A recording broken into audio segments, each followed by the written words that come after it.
السلام علیکم ورحمۃ اللہ۔ دوستو، امید ہے کہ آپ سب خیریت سے ہوں گے۔ سینکڑوں صفحات پر مشتمل کتب موجود ہیں اور کئی گھنٹوں کے لیکچرز بھی پڑے ہوئے ہیں۔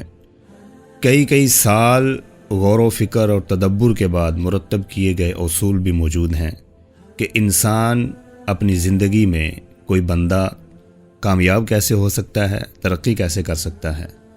بے شمار اصول جو انسانوں نے مرتب کیے، بڑی محنت، بڑی جد و جہد، سالوں اور صدیوں کی محنت کے بعد جو چیزیں آج مرتب ہیں، قرآن مجید، اللہ رب العزت کی وہ کتاب، اللہ وہ ذات جس نے انسان کو پیدا کیا، اس کے کلام کی 3 لفظوں کی ایک آیت ان سارے اصولوں کو جو کئی سالوں، کئی صدیوں کے بعد مرتب کیے گئے کہ انسان کامیاب کیسے ہوگا، کئی کتب، کئی صفحات پر جو مشتمل ہیں اور کئی گھنٹوں کے لیکچرز ان کو تھپڑ مارتی ہے کہ کامیابی انسان کی کیسے ممکن ہے۔ سورۃ النبأ 30ویں پارے کی 31 نمبر آیت ہے، ان للمتقین مفازا۔ اللہ رب العزت یعنی وہ جو ارض و سما کا خالق ہے، زمین و آسماں کا مالک ہے، جس نے انسان کو پیدا کیا، وہ یہ فرماتا ہے کہ کوئی شک کرنے والی بات نہیں ہے، اس میں شک کی کوئی گنجائش نہیں ہے کہ جو متقی ہیں، جو اللہ کا خوف دل میں رکھنے والے لوگ ہیں، وہ کامیاب ہوں گے۔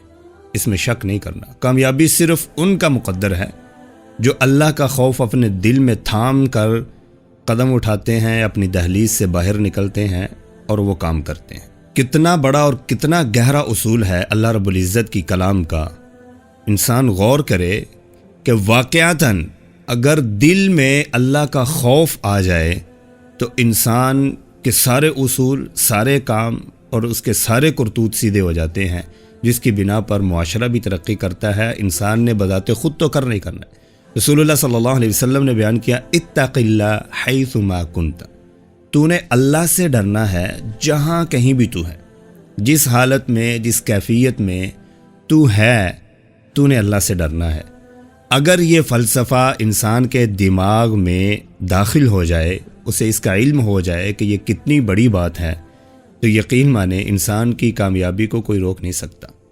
اور جب انسان کو یہ پتہ ہو کوئی قدم اٹھانے سے پہلے کہ اللہ نے یہ بیان کیا ہے، یا بنی انہا ان تک مثقال حبہ من خردل فتکن فی صخرۃ او فی السماوات او فی الارض یأتی بہ اللہ، کہ جب بھی انسان چاہے وہ آسمان کی بلندیوں میں گھس کے کوئی کام کرے، زمین کے اندر جا کے کوئی کام کرے، چٹانوں کے اندر داخل ہو کے کوئی کام کرے، یأتی بہ اللہ، اللہ رب العزت قیامت کے دن اس کو لا کر سامنے رکھیں گے اور فرمائیں گے، اقرأ کتابک کفی بنفسک اليوم علیک حسیبا، یہ کرتوت تیرے سامنے ہیں، ان کو پڑھ، تیرا نفس تجھ کو بتائے گا کہ تو نے کیا کیا کام کیے۔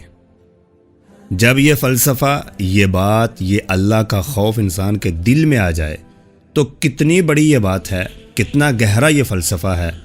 میرے بھائیو، جتنے مرضی ذہن لڑا کر، سوچ و بچار کر کے ہم اصول مرتب کریں، لیکن یہ ایک اصول جو اللہ رب العزت نے بذات خود، جو انسان کا خالق ہے، اس نے بتلایا ہے، اگر اس پر انسان عمل کرے تو سوچو کس قدر انسان ترقی کرے گا، کس قدر انسان امانت دار ہو جائے گا، اپنے کام میں امانت داری آ جائے گی اور سیدھے راستے کی ڈائریکشن وہ لے گا۔ وَأَمَّا مَنْ خَافَ مَقَامَ رَبِّهِ وَنَهَى النَّفْسَ عَنِ الْهَوَىٰ، جو اپنے رب کے سامنے کھڑے ہونے سے ڈر گیا، جس کے دل میں خوف آ گیا کہ میں یہ جو کام کرنے جا رہا ہوں، اس کا میں نے مرنے کے بعد اٹھنا ہے اور پھر اس کا حساب دینا ہے، کس کے سامنے کھڑے ہو کر؟ اور اپنے رب کے سامنے جو ساری کائنات کا مالک ہے۔ تو پھر انسان کیا کرے گا؟ وَنَهَى النَّفْسَ عَنِ الْهَوَىٰ، اپنے نفس کو بری خواہشات سے روکے گا، کوشش کرے گا سیدھے راستے کی طرف، سیدھی ڈائریکشن کی طرف اسے لے جانے کی۔ ہر لمحہ اگر اس کے دل میں رب کا خوف ہوگا تو وہ یہ کوشش کرے گا، تو پھر کیا ہوگا؟ فَإِنَّ الْجَنَّةَ هِيَ الْمَأْوَىٰ، اس کا ٹھکانہ جنت بن جائے گا۔ یہی سب سے بڑی کامیابی ہے۔ فَمَنْ زُحْزِحَ عَنِ النَّارِ، جو جہنم سے بچا لیا گیا، وَأُدْخِلَ الْجَنَّةَ فَقَدْ فَازَ، جنت میں داخل کر دیا گیا، تو یقیناً فقد فاز، یہی کامیابی ہے۔ اس سے بڑی انسان کی کامیابی کوئی نہیں ہو سکتی۔ اور دنیا کے اندر رہتے ہوئے اگر دل میں اللہ کا حقیقی خوف انسان داخل کر لے تو یقین مانیں سارے اصول، سارے راستے، ساری ڈائریکشن سیدھی ہو جاتی ہیں۔ دعاؤں میں یاد رکھیے گا۔ السلام علیکم ورحمۃ اللہ۔